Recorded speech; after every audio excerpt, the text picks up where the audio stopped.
کاموں کی وجہ سے، ماپ تول میں کمی کی وجہ سے، ملاوٹوں کی وجہ سے، جھوٹ بولنے اور دھوکہ دہی کی وجہ سے، حکومت ہو یا عوام ہو، سب کے سب اس مصیبت میں پکڑے گئے ہیں، کرپشن ہو رہی ہے۔ تو پھر ایسے حالات میں اللہ تبارک و تعالیٰ کی پکڑ آتی ہے، تو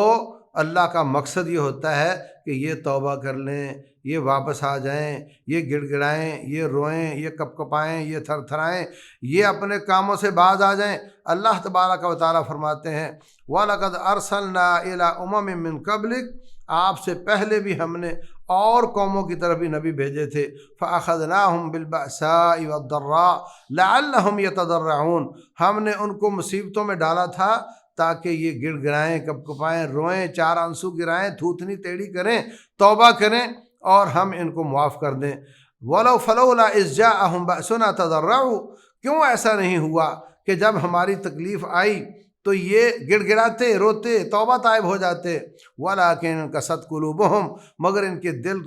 سخت ہو گئے۔ وَزَيَّنَ لَهُمُ الشَّيْطَانُ مَا كَانُوا يَعْمَلُونَ، شیطان نے ان کے کاموں کو ان کے لیے مزین کر دیا۔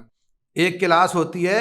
اس میں بچے ہوتے ہیں، کوئی بچے عادی مجرم ہوتے ہیں، کوئی بچے اچھے ہوتے ہیں، ہمیشہ سب کو یاد کرتے، مگر آج نہیں یاد کر سکے، استاد اس کو بھی سزا دیتا ہے، اور استاد ان کو بھی سزا دیتا ہے جو روٹین میں یاد نہیں کرتے۔ جو روٹین میں یاد نہیں کرتے وہ ڈھیٹ ہو چکے ہوتے ہیں، ان کو سزا ملتی ہے، وہ ہاتھ آگے کر دیتا ہے، مارتے رہو مارتے رہو، آپ خود ہی تھک جاؤ گے۔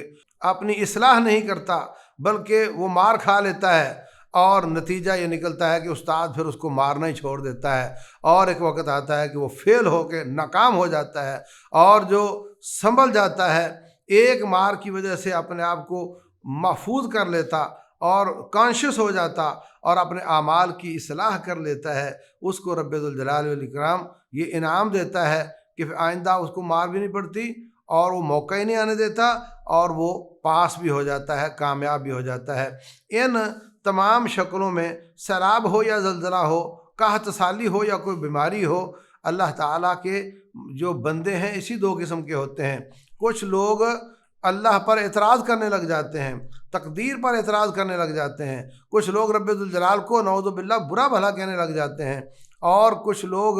اس کو سائنس کی طرف لے جاتے، وہ چونکہ نیچے پلیٹیں ہوتی ہیں اور وہ ہل جاتی ہیں تو ڈرنے کی کوئی بات نہیں۔ اللہ اکبر۔ کچھ کہتے ہیں اور کلاؤڈ برسٹ ہو گیا تھا، یہ گلوبل وارمنگ ہے، یہ کوئی انٹرنیشنل مسئلہ ہے، اس میں کوئی گھبرانے کی بات نہیں، بس یہ ایسا ہی ہونا تھا، ہو گیا، توبہ کی کوئی ضرورت نہیں ہے، رب کی طرف رجوع کی کوئی ضرورت نہیں ہے۔ اللہ تبارک و تعالیٰ فرماتے ہیں وَمَا نُرْسِلُ بِالْآيَاتِ إِلَّا تَخْوِيفًا، ہم یہ اپنی نشانیاں دکھاتے ہیں، اپنی آیات بھیجتے ہیں تاکہ تم ڈر جاؤ، تمہیں ڈرانے کے لیے ایسا کرتے ہیں۔ رسول اللہ صلی اللہ علیہ وسلم کے زمانے میں سورج یا چاند کو گرہن لگا، آپ کبھی گھر جا رہے ہیں، کبھی نکل رہے ہیں، آپ کا رنگ فک ہے، آپ اتنے پریشان ہیں کہ یہ کیا ہو گیا، اتنا بڑا سورج یا چاند بے نور ہو گیا۔ اللہ اکبر۔ فرمایا، لوگ کہنے لگے یہ آپ کا بیٹا ابراہیم فوت ہو گئے ہیں، اس لیے اس کی وجہ سے یہ گرہن لگا ہے۔ رسول اللہ صلی اللہ علیہ وسلم نے فرمایا یہ ان الشمس والقمر آیتین من آیات اللہ، یہ رب کی نشانیاں ہیں سورج اور چاند، یہ ان کو گرہن کسی کی موت سے اس کا کوئی تعلق نہیں ہے، بلکہ یہ اللہ تبارک و تعالیٰ کی نشانیاں ہیں جن کے ذریعے اللہ تمہیں ڈراتا ہے۔ اس لیے جاؤ، جا کر کے نماز پڑھو، سب آ جاؤ، آپ پر نماز پڑھتے ہیں۔ آپ نے نماز کسوف پڑھائی اور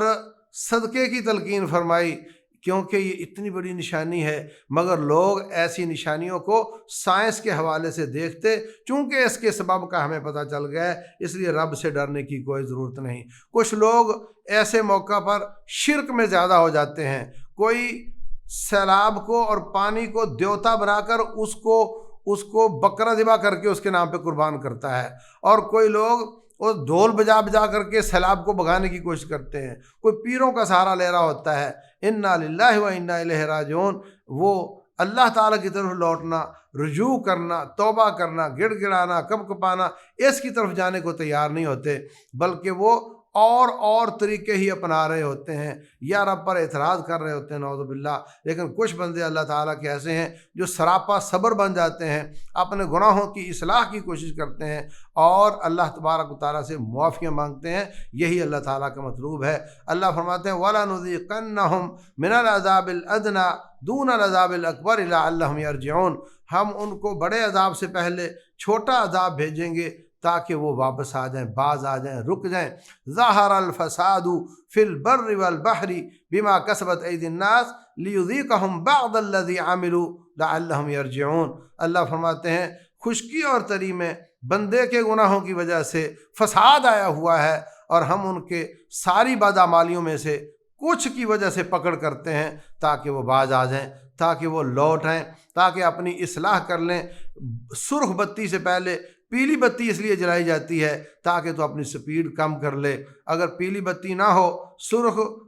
ہری کے بعد فوراً سرخ آ جائے تو کتنے ایکسیڈنٹ ہوں، کتنے لوگ آگے نکل جائیں۔ بتی سرخ ہو چکی ہو، وہ سپیڈ کنٹرول نہ کر سکیں، ادھر سے دوسرے آنے شروع ہو جائیں تو کیا نقصان ہو۔ بیچ میں جو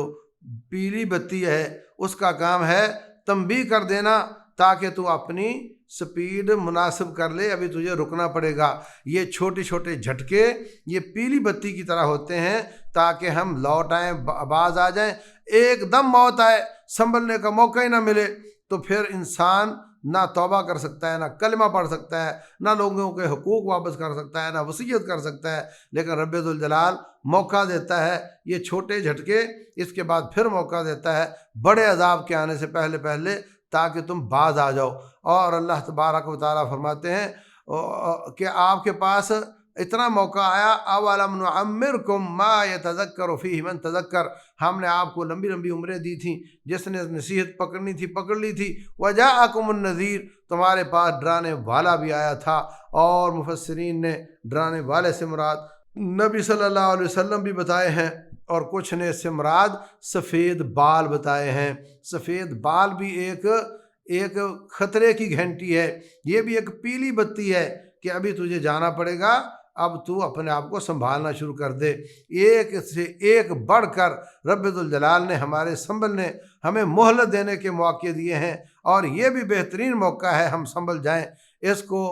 نہ حکومتوں پر غصہ کریں، نہ رب ذوالجلال پر غصہ کریں، نہ کسی اور پر، بلکہ اپنے اعمال کو درست کرنے کی کوشش کریں تاکہ ہم ان سے فائدہ اٹھا کر اپنی زندگی کو اچھا کر سکیں، اپنے اعمال کو سیدھا کر سکیں تاکہ ہماری آخرت اچھی ہو سکے۔ نہ اس سے وہ لوگ کامیاب ہو جائیں گے جو یہ والا فائدہ اٹھائیں گے، اور جو لوگ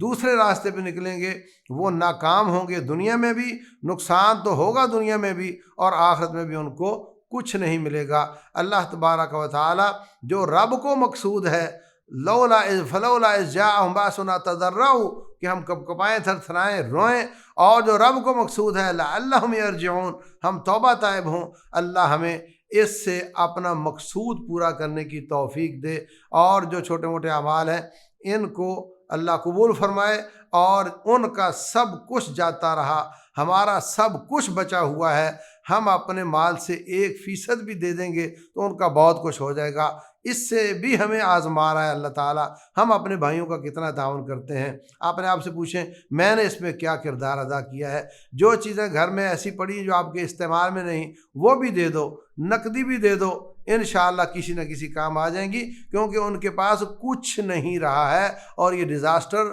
پاکستان کی تاریخ کا سب سے بڑا ڈیزاسٹر ہے۔ اس لیے ہر شخص محنت کرے، ہر شخص کوشش کرے، جو تنظیمیں امانت داری کے ساتھ وہاں پہنچا رہی ہیں ان کا ساتھ دیں۔